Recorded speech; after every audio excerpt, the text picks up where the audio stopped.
Hey everybody, just wanted to make a video of some of the games I made lately. I made a 30-second video a while back of a pretty boring game. One of my first games I actually made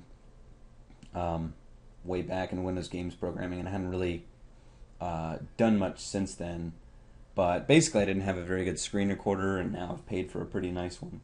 So since then I've made three games. This one's called Heroic Tower Defense. Sorry, Heroic Tower Offense. And it's got a nice menu, and like the point of the class here was to make, basically kind of put gaming a little bit to the wayside, and mostly go with making really nice menus and sound effects that go well together, and stuff like that. So, it's actually supposed to make, oh. So I've got my sound effect playing when I adjust them.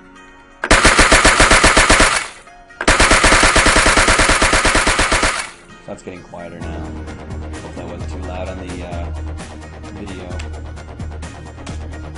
So, the game, what I ended up making was a game where you pick between two different characters or spaceships.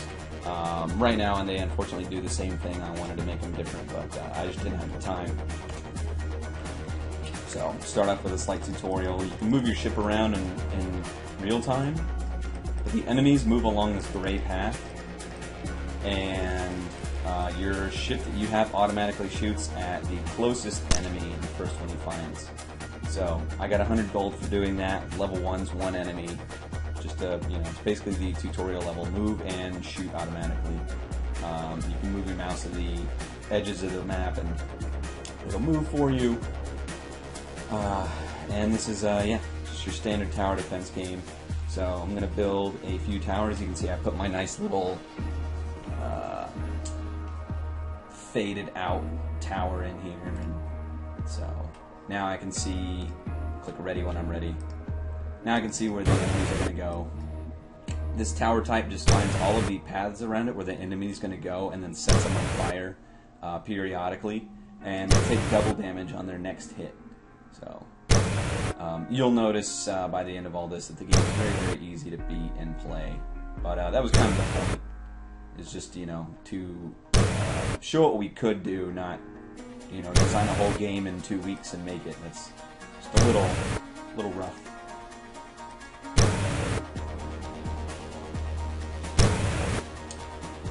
So that's pretty much the game I wanted to do. I got a friend of mine, Matt, to do a bunch of the voices, and I've still actually got a backlog of voices he did for me that I wasn't able to implement yet, that I wanted to get around to. Then I was going to finish off the game, basically, over the next month. But I had to make this game with a group.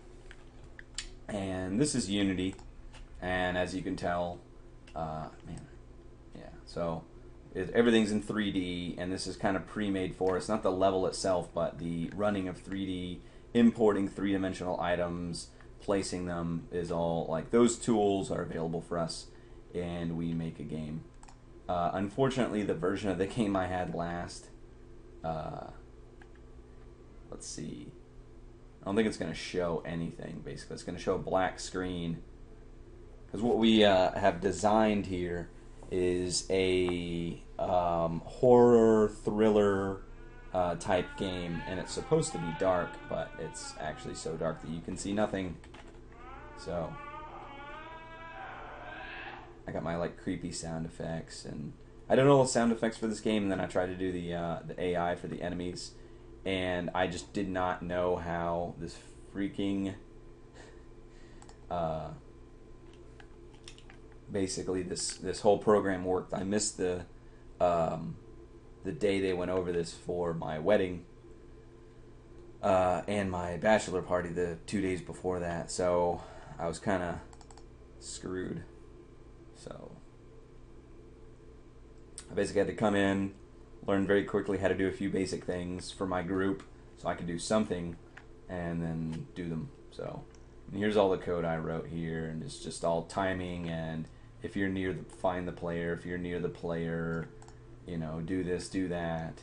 It's all these different behaviors for different enemies. So now our latest assignment is to actually turn this into a real game that we have made ourselves, from scratch. This is actually now one version behind from yesterday when I pulled the latest version. But as you can see, it's supposed to be dark with a slight halo around you, but for when I test the game, I have to turn the lights on, for testing and making sure everything's correct. So what I have done is actually created these rooms with just some filler art we found. I created each of these rooms, and then the game randomly picks all of the rooms I created and puts them in a list, and then links the doors from room to room. Let's see if I can actually get back in that door.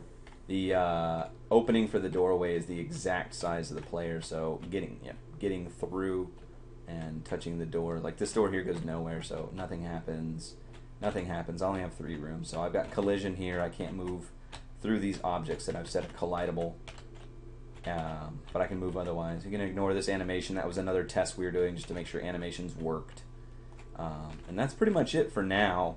Eventually the game is going to be, have enemies, have our actual art where you're not a computer, you're a human, etc., etc. But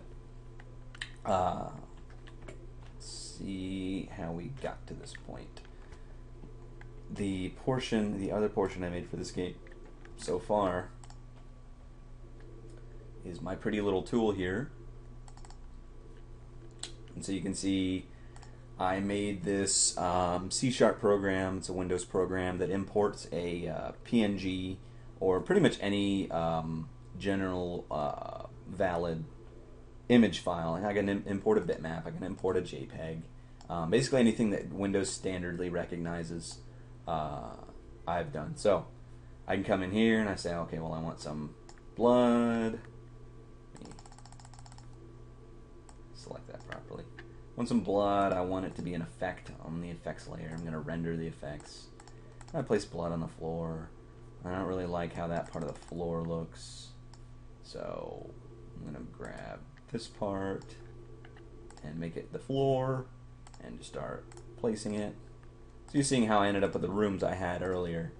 So I just used my tool that I've created here and create all these rooms and add them to this list, and bam, it saves the entire room, every single tile that's in the room, out as an XML, and then the XML is read in the game to put the rooms in the game. And like I said, right now, it's what we want to end up with is what's called a roguelike type game. And that's a little hard to explain. It's a little fuzzy. It's kind of a somewhat newly known or called genre. Before it was just basically you would call that an adventure game. But now there are certain specific elements that make a roguelike a roguelike. There's permanent death when you die. You have to start over. There's typically not any saves. In the middle of the game, at least. Ours is you're going to be able to save at the beginning of each level, and that's it. If you get through almost the entire level then die, you start over at the beginning of the level. Roguelikes also typically or always will incorporate randomly generated levels. So every time you play level 1 will be different, as long as the code's done right. So that's what I've done so far. I'm basically responsible for creating the rooms. Randomly picking rooms, linking all the rooms together. And that's it. That's all I've been up to since the last game I made as far as work goes.